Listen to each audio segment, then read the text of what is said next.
Shalom Bapak Ibu yang terkasih di dalam Yesus Kristus.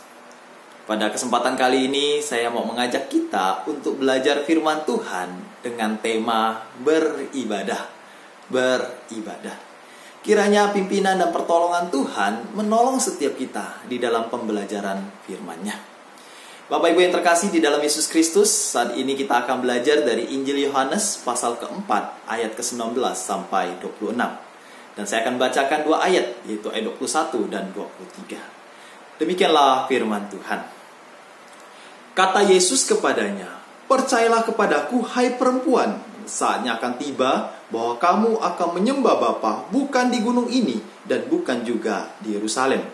Tetapi saatnya akan datang dan sudah tiba sekarang bahwa penyembah-penyembah benar akan menyembah Bapa dalam roh dan kebenaran. Sebab Bapa menghendaki penyembah-penyembah demikian." Bapak Ibu yang terkasih di dalam Yesus Kristus, sudah lebih dari 1 bulan saya tidak beribadah di gereja. Ada satu perasaan sedih di dalam hati ini. Namun sekalipun demikian, bukan berarti saya tidak beribadah.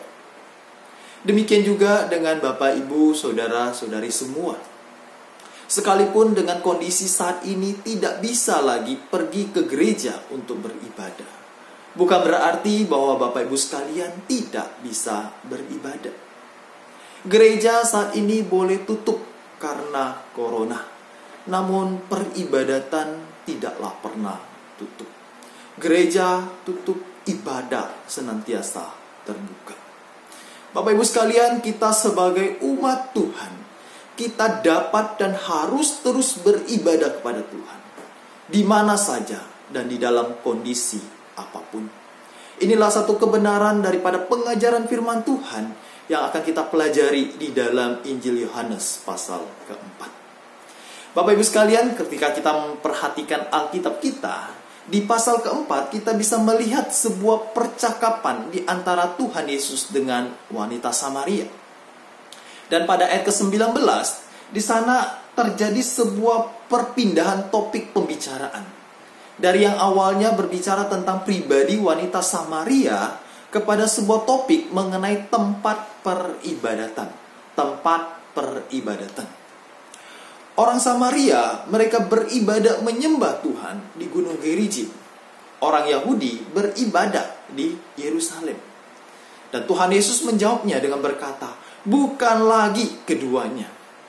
Setiap orang yang percaya kepadaku, percaya kepada Tuhan Yesus, dia akan menyembah, beribadah kepada Bapa di dalam roh dan kebenaran. Secara sederhana ini berarti bahwa peribadatan bukan lagi berbicara tentang tempat yang materi. Setiap umat Tuhan dapat beribadah kepada Tuhan dimanapun, di mana saja. Di ayat 24 di sana dikatakan Tuhan itu roh. Keberadaan Tuhan itu tidak sama dengan keberadaan manusia yang terbatas dan dibatasi oleh ruang, waktu, dan tempat. Tuhan adalah pribadi yang tidak nampak, yang hadir di segala tempat. Allah di dalam kemahahadirannya. Allah hadir di tempat ini. Allah hadir di tempatmu. Allah hadir di segala tempat di seluruh penjuru dunia ini. Setiap kita sebagai umat Tuhan, kita dapat beribadah kepada Tuhan dimanapun kita berada. Bapak sekalian, dikatakan selanjutnya bahwa di dalam peribadatan kita harus ada kebenaran. Harus ada kebenaran. Apa maksudnya? Bapak sekalian, kalau kita memperhatikan konteks pembicaraan Tuhan Yesus dengan wanita Samaria, pada ayat 22, Tuhan Yesus memberikan suatu pernyataan yang begitu tegas. Di sana dikatakan, kamu menyembah apa yang tidak kamu kenal. Kamu beribadah pada apa yang tidak kamu kenal.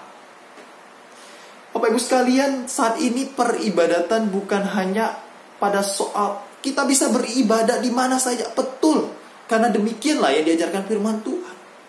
Namun ingatlah, di dalam peribadatan pun harus ada kebenaran. Yaitu apa? Pengenalan yang benar kepada Tuhan yang padanya kita menyembah, yang padanya kita beribadah.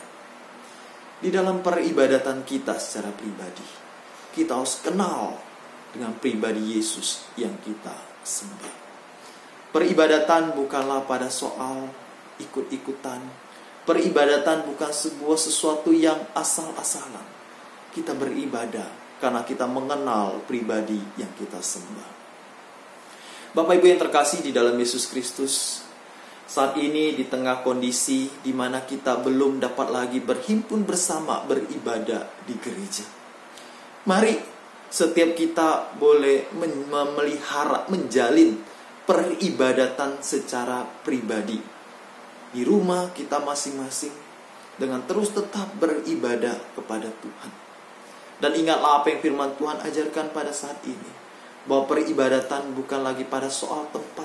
Tidak hanya terkungkung di gereja, dimanapun kita bisa beribadah. Dan ingatlah di dalam peribadatan kita itu harus ada kebenaran, yaitu pengenalan yang benar kepada Tuhan yang kita sembah. Mari terus belajar untuk mengenal Tuhan dengan baik, dengan lebih mendalam. Dan tetaplah terus setia beribadah dimanapun kita berada. Tuhan Yesus memberkati kita semua. Amin. Tangannya semua di atas. Kibarkan panjinya, Yesus Raja.